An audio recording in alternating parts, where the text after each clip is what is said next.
اعوذ باللہ من الشیطان الرجیم بسم اللہ الرحمن الرحیم اللہم صلی علی محمد وعلی آل محمد کما صلیت علی ابراہیم وعلی آل ابراہیم انک حمید مجید اللہم بارک علی محمد وعلی آل محمد کما بارکت علی ابراہیم وعلی آل ابراہیم انک حمید مجید رب اشرح لی صدری ویسر لی امری واحلل عقدۃ من لسانی یفقہوا قولی والضحیٰ واللیل اذا سجی ما ودعک ربک وما قلی وللآخرۃ خیر لک من الأولی ولسوف یؤتیک ربک فترضی الم یجدک یتیما فآوی ووجدک ضالا فہدی ووجدک عائلا فاغنی۔ محترم حضرات، السلام علیکم ورحمۃ اللہ وبرکاتہ۔ یہ جو میں نے آیتیں پڑھی ہیں یہ سورہ الضحیٰ کی آیات ہیں، اور یہ اس موقع پہ نازل ہوئی تھی جب اللہ کے رسول حضرت محمد صلی اللہ علیہ وسلم اللہ کی طرف سے رسول منتخب کیے گئے، اور غار حرا میں سورہ علق کی 1 سے 5 تک آیات نازل ہو چکی تھیں، اور اس کے کچھ عرصے کے بعد میں یہ سورہ الضحیٰ کی آیتیں نازل ہوئیں، اور یہ دونوں جو نازل ہوئی اس کے بیچ میں جو وقفہ ہے وہ 3 سے 6 مہینے کا وقفہ یا گیپ بتایا جاتا ہے۔ جب سورہ علق کی آیتیں سب سے پہلے نازل ہوئیں غار حرا میں، اور اللہ کے رسول حضرت محمد صلی اللہ علیہ وسلم جب ان آیتوں کو مکہ میں لوگوں تک پہنچایا، اور اس کے بعد ایک لمبے عرصے تک جب آگے کوئی بھی وحی نازل نہیں ہوئی، تو مکہ کے لوگوں نے جو اللہ کے رسول صلی اللہ علیہ وسلم اور اللہ کی آیتوں کا انکار کر رہے تھے، اور جو ان کے ورودھی تھے، تو انہوں نے اللہ کے رسول کا مذاق اڑانا شروع کیا، اور یہ کہنا شروع کیا کہ تمہارا رب تم سے ناخوش ہو گیا ہے اور اس نے تمہیں چھوڑ دیا ہے۔ اللہ کے رسول حضرت محمد صلی اللہ علیہ وسلم بھی بہت بے چین تھے، بہت پریشان تھے، ان کے ذہن میں بھی سوال اٹھ رہے تھے کہ آخر کیا وجہ ہوئی، کیا مجھ سے غلطی سرزد ہو گئی کہ آیتوں کا آنے کا سلسلہ کیسے بند ہو گیا، اور مکہ کے ان لوگوں کی باتوں سے انہیں اور بھی زیادہ دکھ پہنچ رہا تھا۔ پھر کچھ عرصے کے بعد میں جب سورہ الضحیٰ کی یہ آیتیں نازل ہوئیں، جس کا ترجمہ ہے کہ والضحیٰ، قسم ہے صبح کی روشنی کی، واللیل اذا سجی، اور رات کی جب وہ سکون کے ساتھ چھا جائے، ما ودعک ربک وما قلی،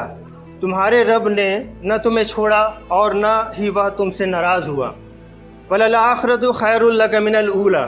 اور یقیناً آخرت تمہارے لیے اس دنیا سے بہتر ہے، ولسوف یؤتیک ربک فترضی، اور تمہارا رب تمہیں اتنا دے گا کہ تم راضی ہو جاؤ گے، الم یجدک یتیما فآوی، کیا اس نے تمہیں یتیم نہیں پایا پھر جگہ دی، ووجدک ضالا فہدی، اور اس نے تمہیں راہ سے انجان پایا پھر راستہ دکھایا، ووجدک عائلا فاغنی، اور اس نے تمہیں تنگی میں پایا پھر مالدار بنا دیا۔ ان آیتوں پر اگر ہم غور کریں، اللہ کے رسول حضرت محمد مصطفیٰ صلی اللہ علیہ وسلم جس وقت آیتیں نازل نہیں ہو رہی تھی اور وہ پریشان تھے، غمگین تھے، تو اس واقعے کے اور اس ماحول کے بعد جب یہ آیتیں نازل ہوئیں، اس پہ اگر ہم غور کریں کہ اللہ تعالیٰ نے سب سے پہلی آیت والضحیٰ، جس میں اللہ نے قسم کھا کر یہ بات کہی کہ قسم ہے صبح کی روشنی کی کہ اور رات کی جب وہ سکون کے ساتھ چھا جائے، کہ تمہارے رب نے تمہیں نہ چھوڑا اور نہ ہی تم سے ناراض ہوا۔ یعنی یہ آیتیں وہ ہیں کہ جیسے ہی اللہ کے رسول نے یہ سنی تو ان کے اندر سے تمام شک اور جو فکر تھی وہ فوراً ختم ہو گئی، کیونکہ اللہ تعالیٰ نے یہاں پر قسم بھی کھائی۔ حالانکہ اللہ تعالیٰ کو قسم کھانے کی ضرورت نہیں ہے، لیکن اللہ کا یہ انداز ہے بندوں کے لیے، بندوں کو تسلی دینے کے لیے انہیں کس طرح سے تسلی حاصل ہوتی ہے، اطمینان حاصل ہوتا ہے، یہ ایک انداز۔ اور آگے بھی اللہ تعالیٰ نے جو ان کی فکر سے تعلق رکھنے والی باتیں کہیں اس میں کہ اور یقیناً آخرت تمہارے لیے اس دنیا سے بہتر ہے، اور تمہارا رب تمہیں اتنا دے گا کہ تم راضی ہو جاؤ گے۔ اس کے بعد جو آیتیں ہیں اس پہ غور کریں، جہاں اللہ تعالیٰ نے یہ بات کہی کہ کیا اس نے تمہیں یتیم نہیں پایا پھر جگہ دی۔ ہم جانتے ہیں کہ اللہ کے رسول کی جب پیدائش ہوئی اس کے پہلے اللہ کے رسول کے والد حضرت عبداللہ محترم انتقال کر چکے تھے، اور جب ان کی عمر 6 سال کی ہوئی تو ان کی والدہ حضرت آمنہ بیوی محترمہ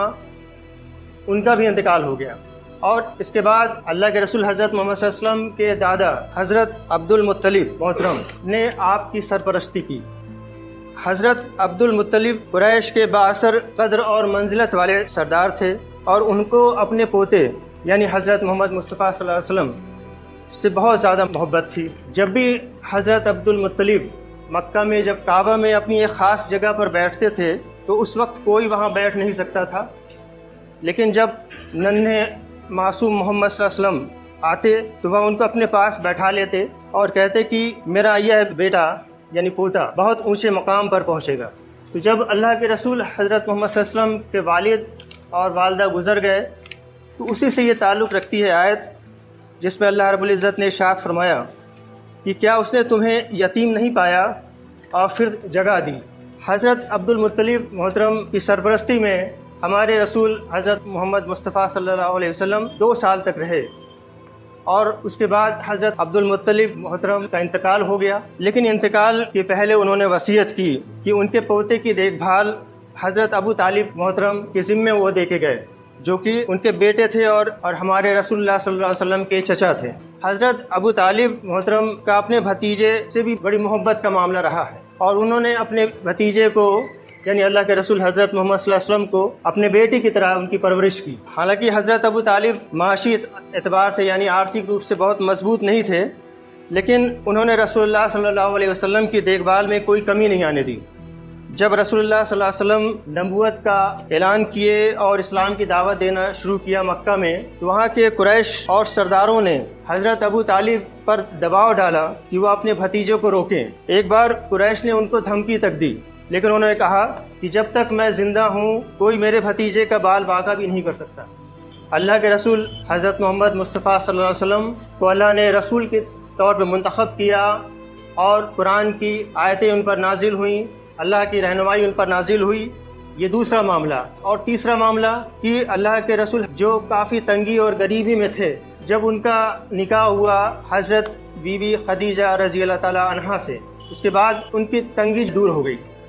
یہ تینوں باتیں سورہ الدعا کی اس آیت میں ہیں جس میں اللہ تعالیٰ نے یہ ذکر کیا ہے، جس میں اللہ تعالیٰ نے ارشاد فرمایا کہ کیا اس نے تمہیں یتیم نہیں پایا پھر جگہ دی، اور اس نے تمہیں راہ سے انجان پایا اور پھر راستہ دکھایا، اور اس نے تمہیں تنگی میں پایا پھر مالدار بنا دیا۔ تو یہ آیتیں نازل ہوئیں جب تب اللہ کے رسول حضرت محمد مصطفیٰ صلی اللہ علیہ وسلم کو قرار آیا، اور یہ آیتیں یہ ظاہر کرتی ہیں کہ اللہ تعالیٰ اپنے بندوں سے محبت، رحمت اور توجہ کے ساتھ پیش آتے ہیں۔ اسی طرح سے آپ حضرت محمد مصطفیٰ صلی اللہ علیہ وسلم کا مکہ کے لوگوں نے بائیکاٹ کیا اور انہیں شیب ابی طالب میں، جو کہ ایک وادی تھی جہاں پر رہنے کے لیے مجبور کیا۔ وہ ایک بہت سخت وقت گزرا اللہ کے رسول کا، اور اس وقت کے دوران آپ کے چچا حضرت ابو طالب اور آپ کی جوزہ بی بی حضرت خدیجہ رضی اللہ تعالیٰ عنہا کا انتقال بھی ہوا۔ ایسے مشکل وقت میں بھی اللہ تعالیٰ نے ان کی تسلی کے لیے فرمایا، جو سورہ الانشراح کی آیت 6 میں ہے، تو بے شک مشکل کے ساتھ آسانی بھی ہے۔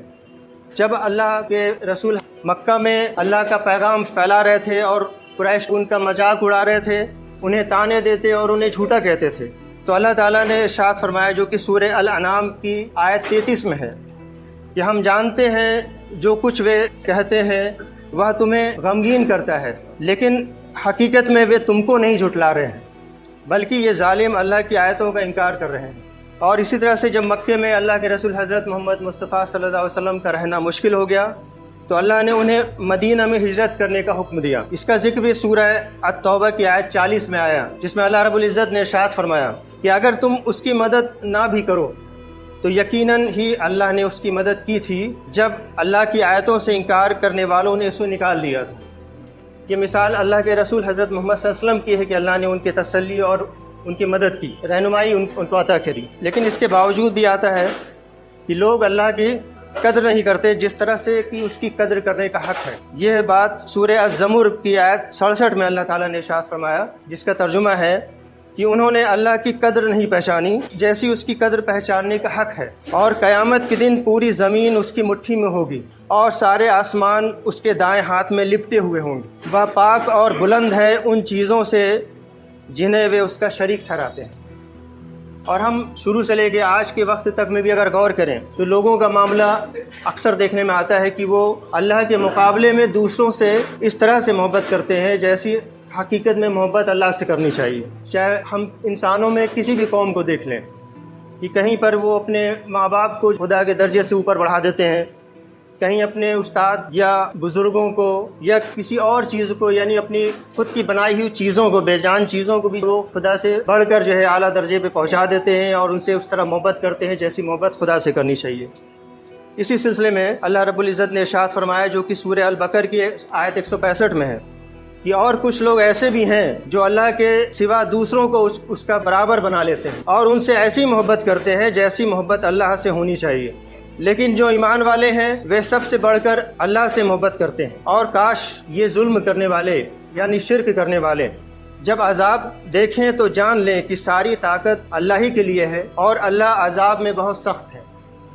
اسی طرح سے سورہ البقر کی آیت 163 میں اللہ رب العزت نے ارشاد فرمایا کہ اور تمہارا معبود بس ایک ہی معبود ہے اور اس کے سوا کوئی معبود برحق نہیں، وہ بڑا رحمان اور رحیم ہے۔ درود ابراہیم جس کا ترجمہ میں پڑھنا چاہوں گا کہ جو ہمارے رسول حضرت محمد صلی اللہ علیہ وسلم کے لیے دعا ہے اور جو ہم اکثر نماز میں پڑھتے ہیں، جس کا میں ترجمہ بیان کر رہا ہوں۔ درود ابراہیم کہ اے اللہ رحمت بھیج ہمارے نبی محمد صلی اللہ علیہ وسلم اور ان کی آل پر جیسے تو نے رحمت بھیجی حضرت ابراہیم اور ان کی آل پر، بے شک تو بڑا تعریفوں والا اور بزرگی والا ہے۔ اے اللہ برکت نازل کر ہمارے نبی محمد صلی اللہ علیہ وسلم پر اور ان کی آل پر جیسے تو نے برکت نازل کی تھی حضرت ابراہیم اور ان کی آل پر، بے شک تو بڑا ہی تعریفوں والا اور بزرگی والا ہے۔ وآخر دعوانا ان الحمد للہ رب العالمین۔